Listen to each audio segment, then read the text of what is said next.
folks who paid attention to his campaign the first time. Look, I view myself as a bridge, not as anything else.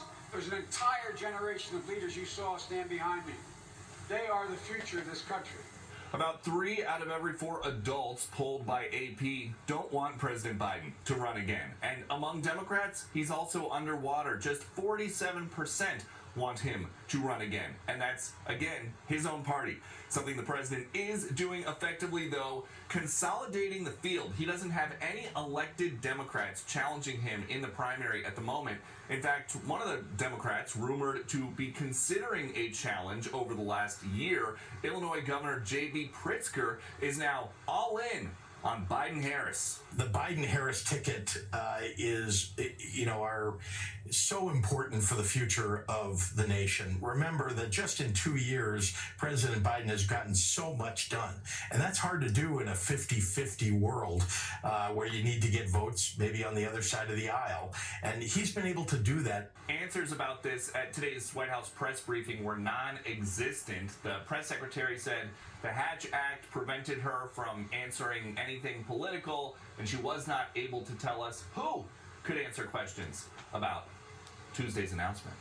Neil? Who was kind enough to take time to let us know where he's going and where he's heading and who he's supporting. Congressman, who is it?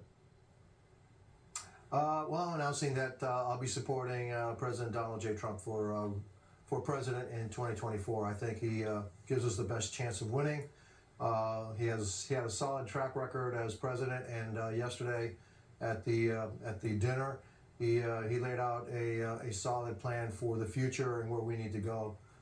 America needs to go to restore our prominence in the world. Now, did you let both candidates know that that was your preference?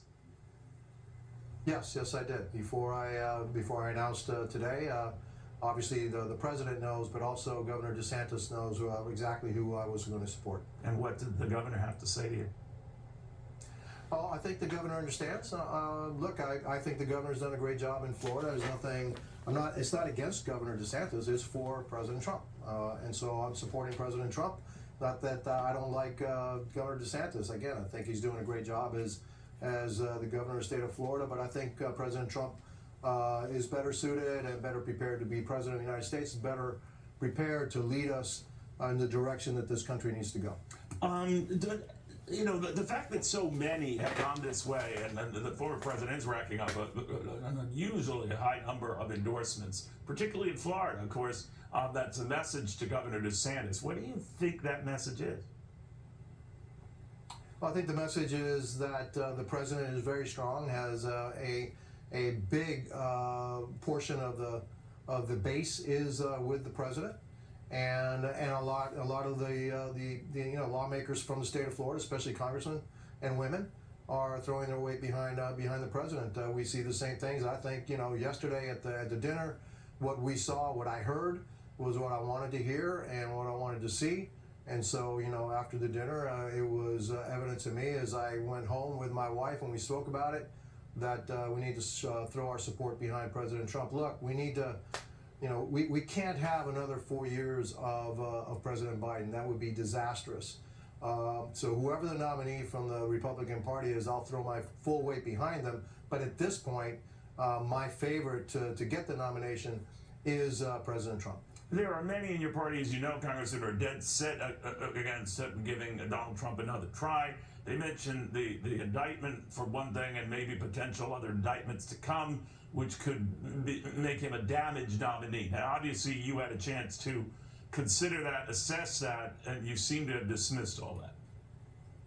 Yeah, I have, because most of the stuff that's coming down, I think, is politically motivated. Obviously, the first was completely politically motivated. And so, yeah, I discount that. And I think a lot of Americans are seeing it the same way, that the president has been treated unfairly, not only during his time as president, but even at this time after being president.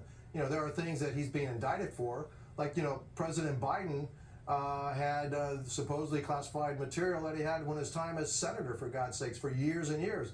Where are the indictments? Well, I think the American people are sick and tired of what is indictable for one person is not indictable for another. How you treat one member of one party is not the way you treat a member of another party.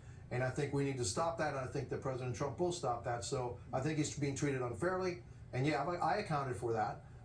And I think the American people are seeing through this. And then there are other things that are coming now about the Biden family and their probable money being given to them by foreign adversaries and all that, that's somehow being pushed under the rug and all that. So again, it's inherently unfair, and I think that the president deserves another shot at being president and taking us down the road where he had us the first 4 years, which was, you know, a stronger military, stronger economically, much more respected around the world than we are today. We're the laughingstock of the world right now. Now, not all the potential Republican candidates running for president or thinking about it have signed on to the notion of Donald Trump leading your party.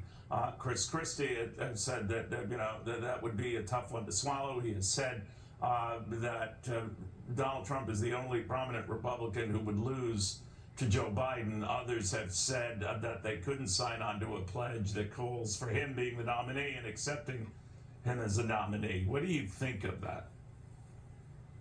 Well, look, we have differences of opinion, obviously, but at the end of the day, like I said, whoever's the nominee, I will throw my full support behind that nominee, and I would hope that other Republicans that are saying right now that they won't support President Trump will throw their support behind President Trump, because what's the alternative? Well, the by the way, is President Trump Biden. has not promised to do the same. If another candidate emerged as the nominee, he is not pre-committed to supporting that nominee. Does that make a difference to you? Well, I mean, I don't think that he hasn't said that he won't. So look, whoever is the nominee, I'll be supporting. Okay. And all Republicans need to get behind the nominee that is going against President Biden. America cannot take another 4 years of President Biden.